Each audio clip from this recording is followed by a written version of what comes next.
Hello, everyone, and welcome to the MMA Take Podcast, episode number 5, where we will be talking about UFC Fight Night Liverpool and breaking down what happened on the weekend regarding the main event, Till versus Thompson. We'll also be talking about Bellator 200, which also took place in the UK this weekend on Friday, I believe. Also talking about UFC Utica in New York this weekend, which is the main event, Jimmy Rivera versus Marlon Moraes. The rest of the card is pretty fucking shit, so I'm just going to talk about the main event. And then some news, just some general news, some fights that have been announced, and some stuff like that. So without any further ado, I want to thank you for joining me today. If you've want to shout us a question regarding anything, or just follow us in general, go check out the Twitter. It's linked in the description, or wherever you're listening to this from. It'll be in the description, and it's the MMA Take. So yeah, go give us a follow on there. Go shout me a tweet on there, and also go check out our YouTube channel. There's just shitloads of content on there, so feel free to go have a look on there and see if you find anything you enjoy watching. But yeah, without any further doubt, let's talk about this weekend's action and obviously the main event between Till and Thompson. A lot of people thinking that it was going to be a case of Wonderboy fighting the way he would, and just expecting Till just to go in and rush in. And even though I predicted that on the podcast and earlier in the week, I predicted that it was going to be a knockout via Till, and that's just purely because he would have just gone in and yeah, it's kind of gone balls to the wall, really, and he fought very clinical, and I think the way he described it was high level striking, and it really was high level striking at its best. The whole 5 rounds, even that one knockout punch in the 5th round, it was so clean, and that was only because it was the end of the fight, and Wonderboy was just getting complacent with Till's left hand. You saw him not really going up and blocking it like he was in the first couple rounds. And then there was one point where Till went to go throw it, he just missed it, and Wonderboy didn't even, go to block it or even dodge out the way. It looked like that would have been a clean hit if it had landed. So then Till goes again, right at the back of the ear. I think it landed, and boom, straight to the canvas. And, it was a very, very, very close fight. I scored it the first one to Thompson. But then I gave the rest to Till, just because of octagon control, purely because of octagon control, and you just looked like a lot of people are worrying about the decision, and it was close, and Wonderboy should have had it. For starters, Till, knocked him down in the 5th, so he definitely got the 5th. Till took octagon control for most, if not all, of the fight. And also, if you look at the striking numbers, Till landed way more and way more significant strikes too. And also, Wonderboy went for a fucking takedown. If Wonderboy ever goes for a takedown ever again in one of his fights, he's getting his ass beat. What the fuck? Whenever does Wonderboy go for a takedown? He never does. The fact that he went for a takedown just surprises me so much. It baffles me. Completely shocking. I wouldn't expect him to even think about doing that. So that says a lot. And yeah, there was not really much I'll say about that fight, but what's next for both of them. And if I have if I quickly just pull up the rankings, the official UFC rankings, even though I know they are bullshit. I'm just doing it just to refer to the welterweight division. Has this been changed? No, because Darren Till's in the same place. Right. Before the fight, you had Darren Till at 8th, and ahead of him, you had Jorge Masvidal, Damian Maia, Kamaru Usman, Colby Covington, Robbie Lawler, Rafa dos Santos, and Stephen Wonderboy Thompson in first. So, who would I give Darren Till next? I think you've either got to give him Kamaru Usman or Jorge Masvidal. Jorge Masvidal hasn't fought for a while. His last fight was against Stephen Thompson, UFC 217, so that was like November. MSG card, so that's like November time last year. So it's been over half a year. So for the fact that he hasn't fought for that long just says a lot. Kamaru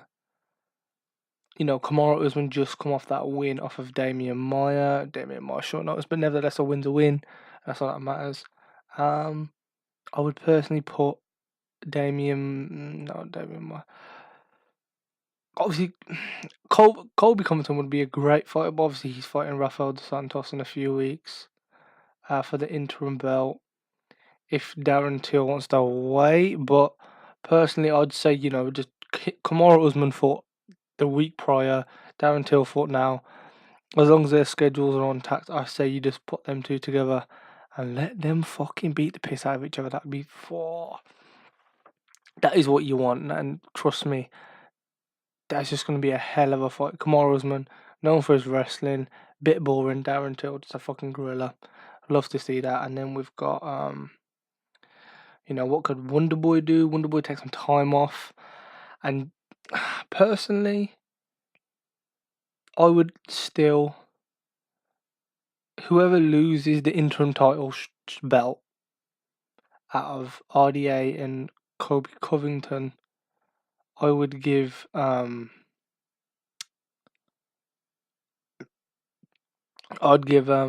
Wonderboy, whoever loses that fight.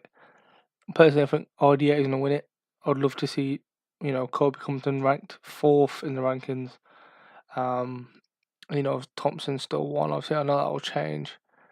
But yeah, it just makes sense for he deserves it. Yeah, he lost a fight, but he's still one of the best in the division, and Defo's still top fiver, and it just makes sense to give him whoever loses that title shot, the interim title shot anyway, and potential Colby Covington Stephen Thompson boy fight would be fucking phenomenal. I'd love to see that personally. That'd be fantastic to watch. That card. Other than that, you had Neil Magny get a win, which was nice to see, but he fought like an unknown, so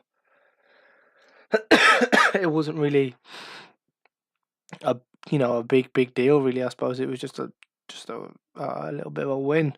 Who would I give? Magny. He called out Kamaru Usman. I don't think they'll give him that fight. The way Dana was talking about it in the post-fight press conference, it didn't really sound like they were going to give him that fight. Most likely, they'll probably give him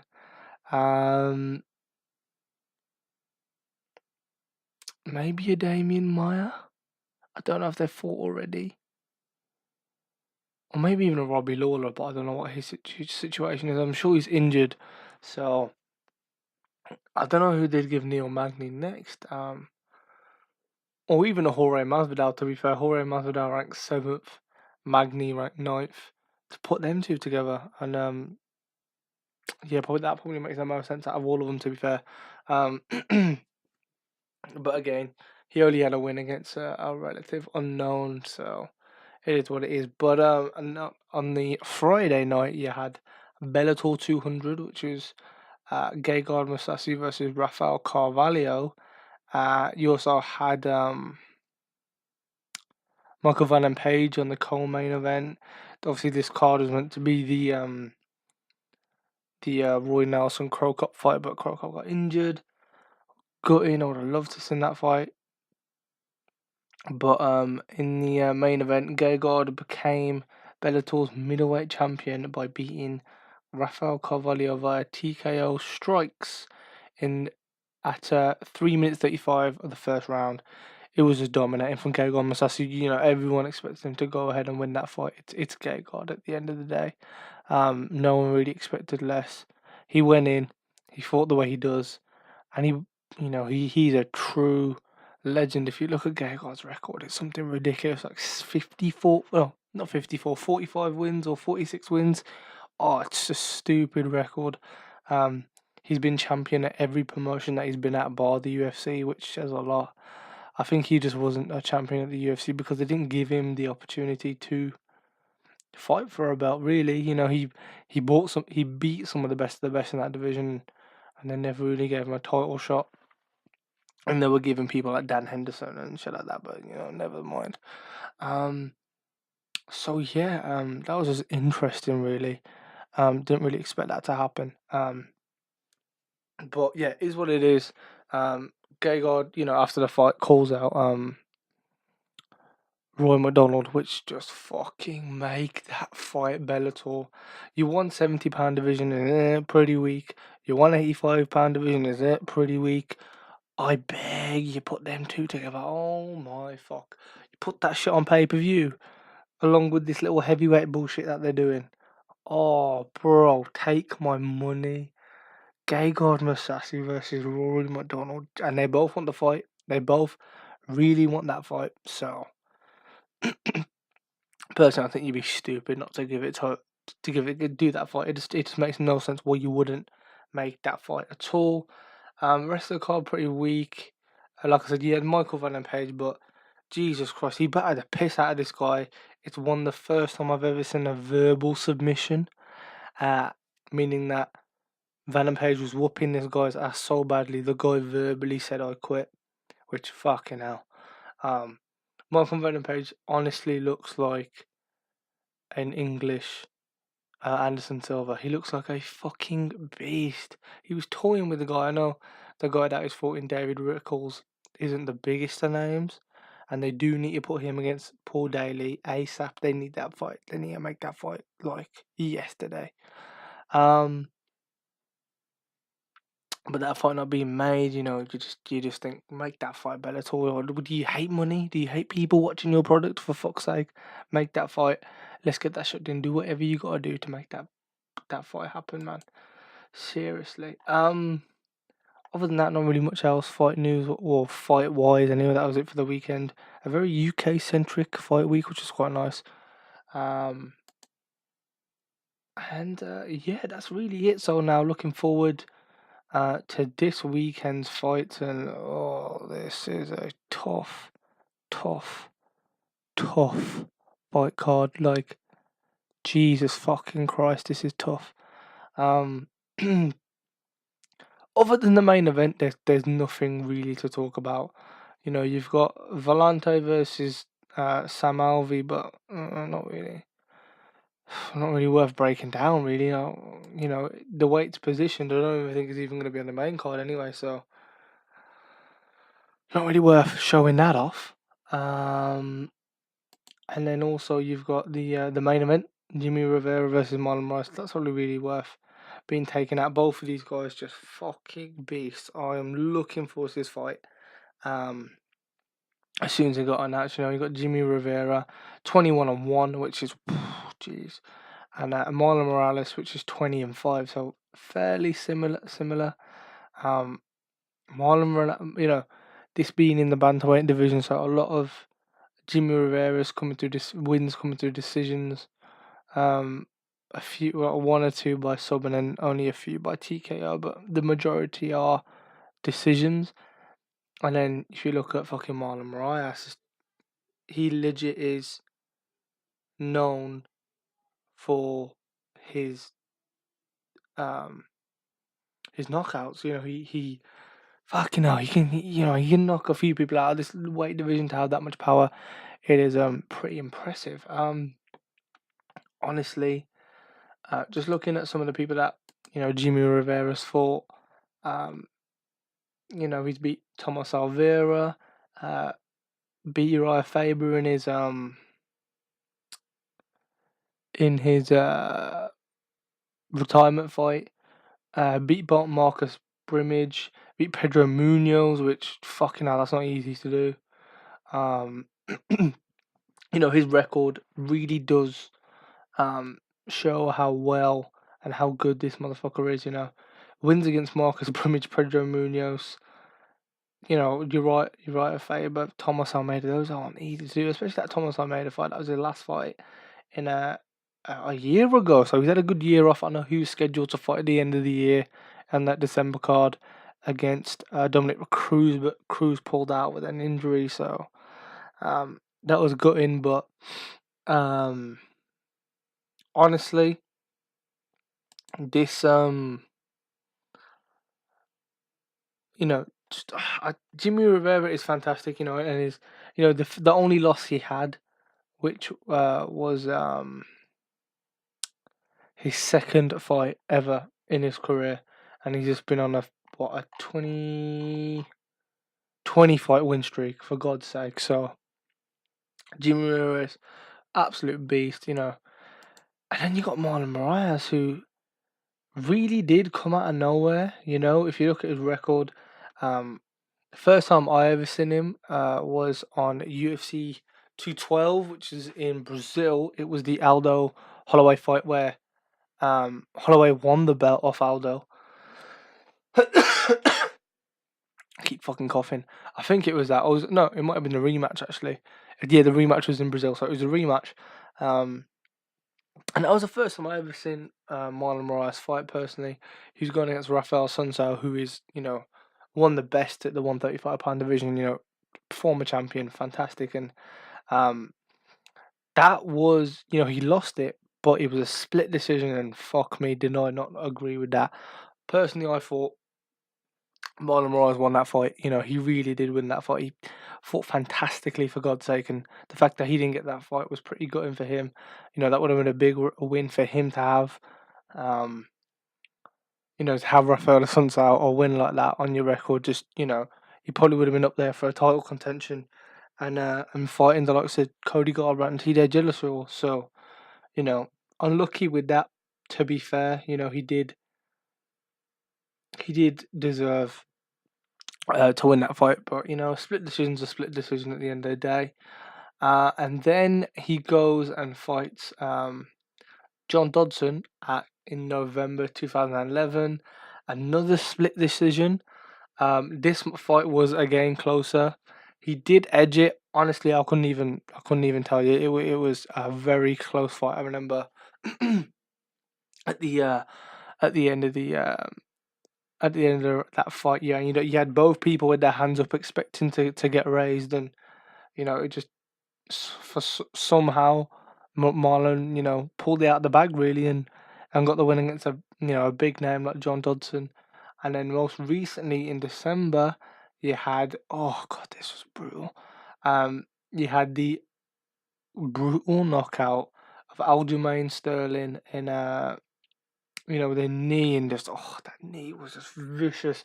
The way the way Aljo's body just collapsed when that knee hit. It was one of those just fucking body shutting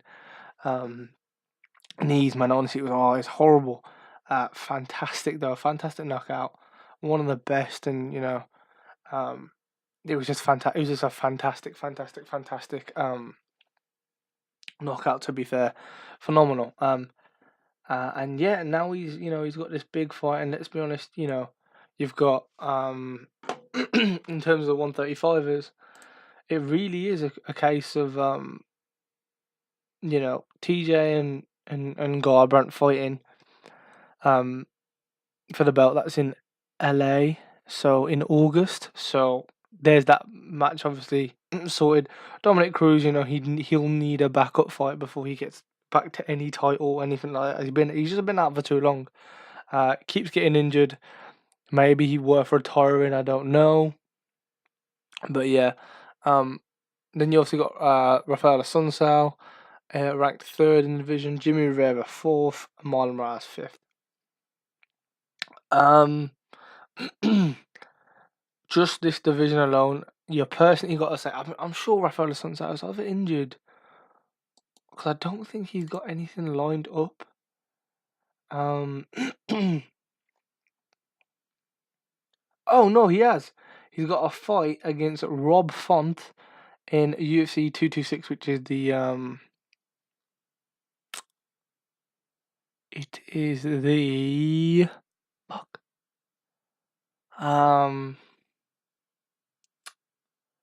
It's the why am I blanking? It's the UFC fucking the fight week, whatever it's called, fucking International Fight Week. For fuck's sake, that took way too long. He's fighting Rob Font on there. Okay, I'll give you that. Okay, Rafael Santos got a fight booked So it depends now, really, doesn't it? It depends in Rafael Sunsao ranked higher than both of these guys. He's been given the number 12 ranked Rob Font. Um, yeah, that's fucking interesting. To be fair, the fact that whoever wins this fight should be getting a title shot. To be fair, the next title shot anyway. Um, but if Rafael Sunsao wins that fight, I wouldn't be surprised if he throws his name in the belt in the contention. So we'll see what happens. But okay, enough of me jibber jabbering on, chatting fucking bollocks. Let's go ahead and let's break this fight down. Personally, being a 5-round fight, I don't know who that favours really.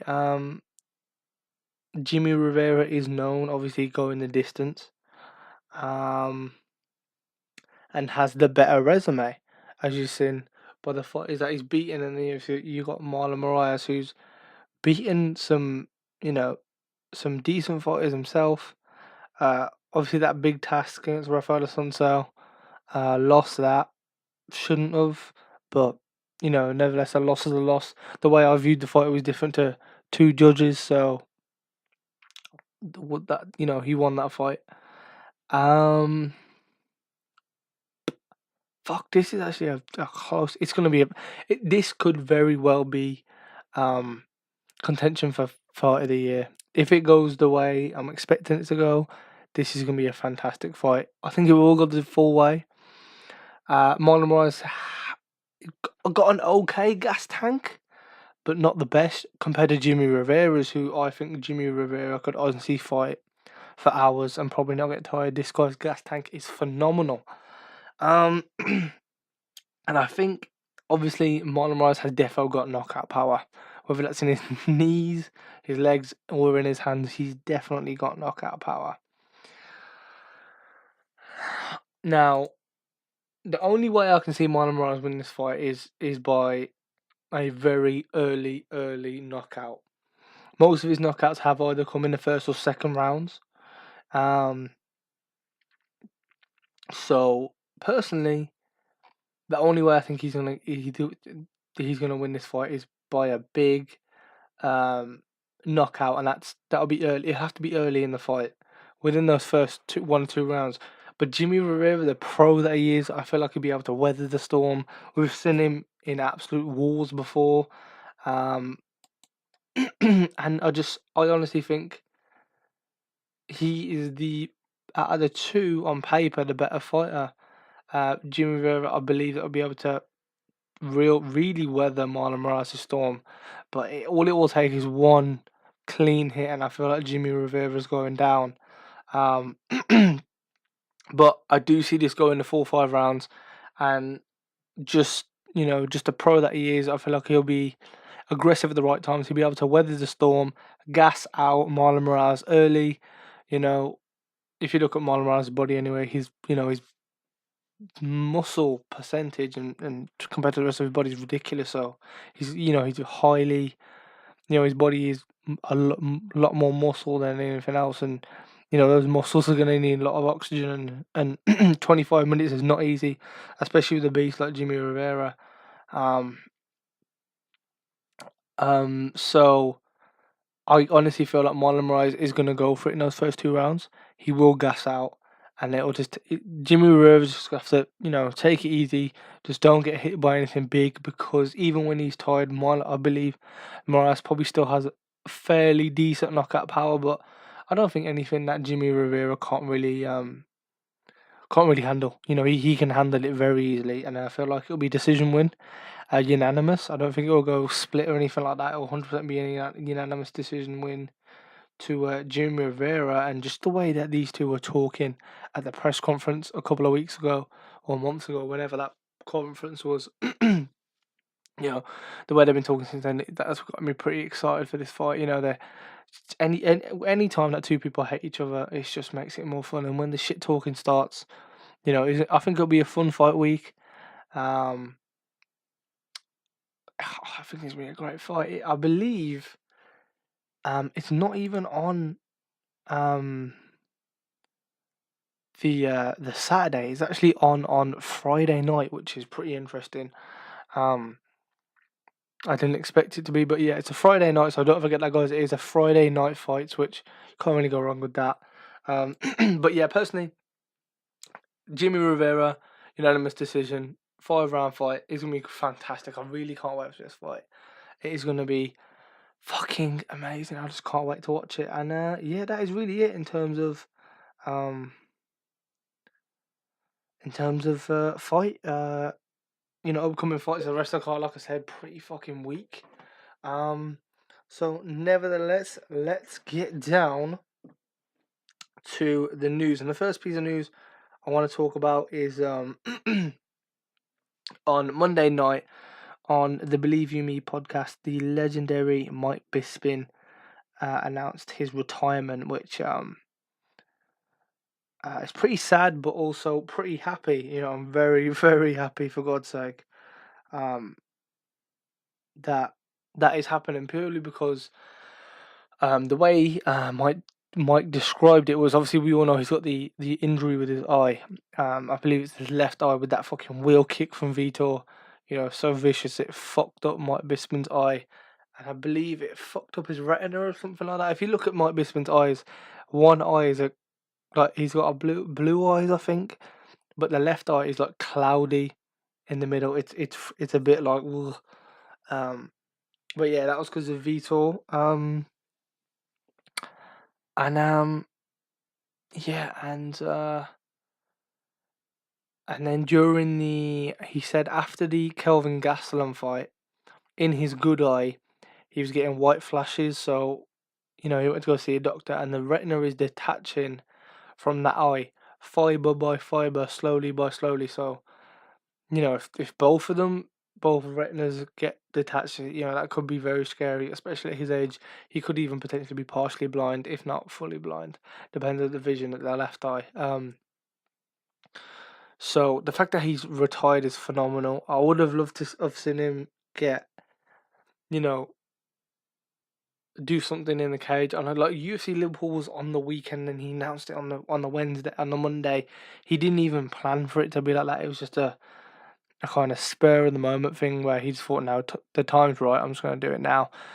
It would have been nice to see him, even if he wasn't fighting, just to come into the cage in the UK, say bye, put his gloves down in the octagon. It would have been nice to see, because Mike Bisping was the reason I even started watching the UFC. Funny enough, I heard about this mouthy English guy in the UFC years and years ago, and I was like, who the fuck's this guy? Found out it was just found out there was an Englishman in the UFC, and honestly, one of the best UFC moments I've ever witnessed, and I think will ever be. I don't think anything will ever beat it. It was previously it was the Anderson Silva fight, where he was losing the first 2 rounds, gets knocked down at the end of the third, goes and wins the last 2 rounds and wins the fight. Phenomenal, just phenomenal. He took a knee clean to the face at the end of the round, was knocked down, knocked out, got back up, carried on fighting, and won the last 2 rounds. It's phenomenal. It really fucking is. And that was one of my favourite moments. And then UFC 199 happened, and fucking hell. I was looking forward to that event anyway, because that was scheduled to be Rockhold versus Chris Weidman 2, and that rivalry was one of the best at that time. Coming off the whole McGregor-Aldo thing at UFC 196, there wasn't anything big happening until 199. So just that fight, and just 199 being what it was, the previous, it was going to be a big fight, that Rockhold fight, and then obviously Weidman pulls out, and they go and bring in Mike Bisping on 12 days notice. He was filming Triple X 2 or 3 or whatever the fuck it was, comes in and wins the fucking belt, and that was the best. Nothing will ever beat that. That was from an English UFC fan, that was the guy that was the fucking guy.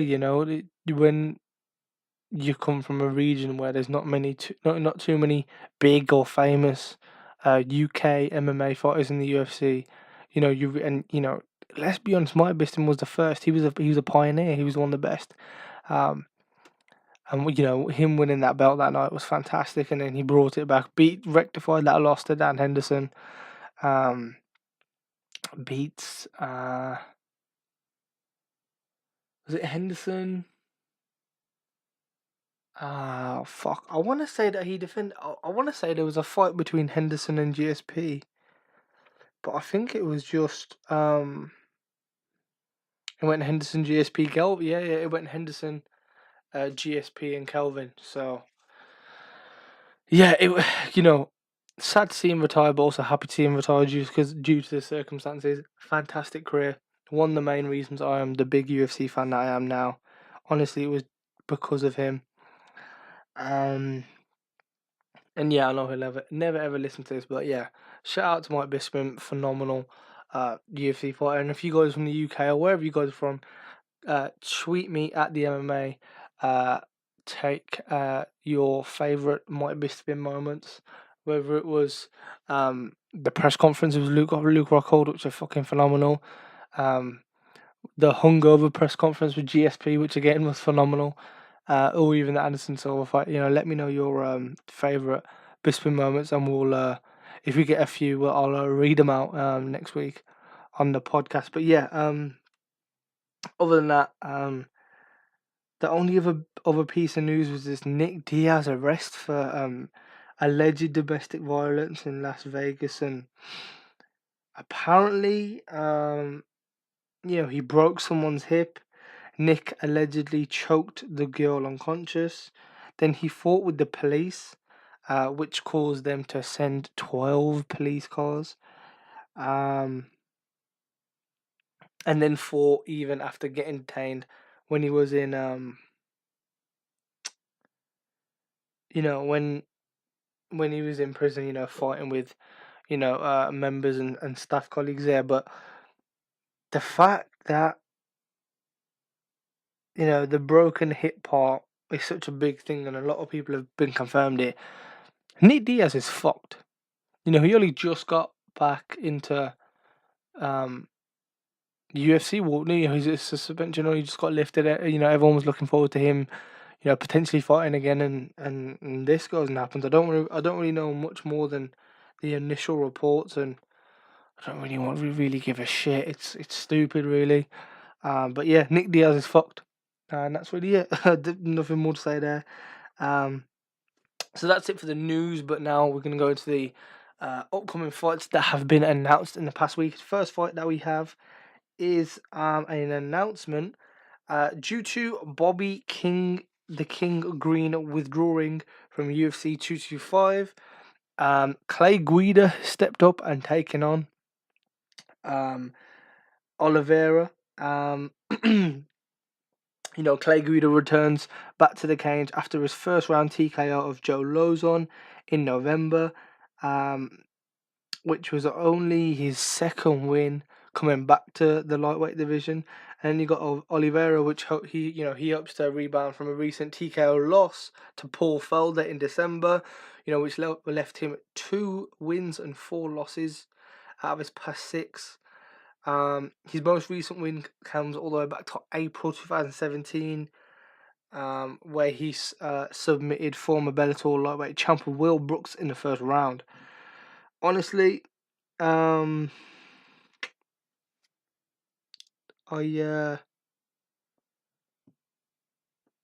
don't know how to feel about the fight. Really, Clay Guida is so old, but Clay, beating Joe Lozon, which was pretty impressive. I didn't really expect him to even win that fight when he did. And then Oliveira has just been struggle city recently. I don't want to talk about that fight until I break it down for UFC 225, because that card's so stacked. I'm gonna end up doing the whole fucking card. But anyway, he's gonna struggle. I'm gonna struggle to even break that fight down. But yeah, that's been announced. Then for UFC Hamburg, this hasn't been announced, but it is in the works. You've got Alan Jouban uh, going against Danny Roberts, which is going to take place in Hamburg on July 22nd. So, Alan Jouban, most recently defeating Ben Saunders in Orlando. Um, previously that he was on a 2-fight losing streak, so he snapped that. And then you've got Danny Roberts, who last competed back in March, where he defeated Oliver Enkamp at UFC Fight Night London. Um, you know, Roberts only really tends to fight when the UFC is not in, either in England or in Europe. Um, you know, Roberts with the rank, the fucking record of 15-3, and Jouban was 16-6. Pretty good fight, to be fair. I do know a little bit about Danny Roberts, obviously him being an Englishman, and obviously I know who fucking Alan Jouban is. So that is going to be a fun fight, to be fair. Obviously Alan Jouban getting back in the swing of things. He took a bit of a break off after those 2 losses. Comes back, got a win. Let's hope he can get another win back under his belt, and that'd be interesting to see in Hamburg. Why Hamburg of all places? I don't know, but yeah, Hamburg. Next, UFC Moscow. Yeah, this is in the works. Obviously, we spoke last week that Fabricio Werdum had to pull out of well, not even pull out. It wasn't even confirmed, but pull out of the talks due to his injury. No, due to his USADA like a little flagging. So most likely to take his place against Alexei Oleinik is going to be Mark Hunt, which, oh yes, I love watching Mark Hunt fight. It's fucking Mark Hunt, for God's sake. Legend. I need that fight. Give me that fight, please. And I'm going to save best till last. This fight has been announced for UFC 227, which is August 4th card in LA, the TJ and Cody Garbrandt fight. So, amazing fight anyway, but we have been given Cub Swanson versus Renato Moicano. Oh my god, yes. Swanson, obviously coming off that 2-fight losing streak now. He lost to Edgar earlier this month, and then obviously lost to Brian Ortega.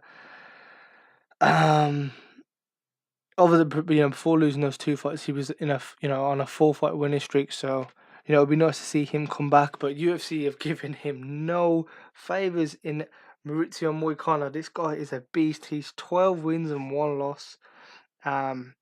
He just beat Calvin Clatter at UFC 223, which is where I saw him fight for the first time. Fucking beast. The only time he's ever lost was against Brian Ortega last year, which obviously Moicano's jiu-jitsu is phenomenal. Obviously not as good as Brian Ortega's, but he's fucking phenomenal. So, this I don't even want to break this fight down yet, but yes, just give me this fight. I'm so glad this fight's happening. I hope both of them are well, no bullshit happens, weigh in perfectly, and just yes, I can't wait. I need that fight. But yeah, that is it for today's episode. I want to thank you all for watching, and keep a lock on the space, because I did announce it last week and I did forget to do it. I was a bit busy.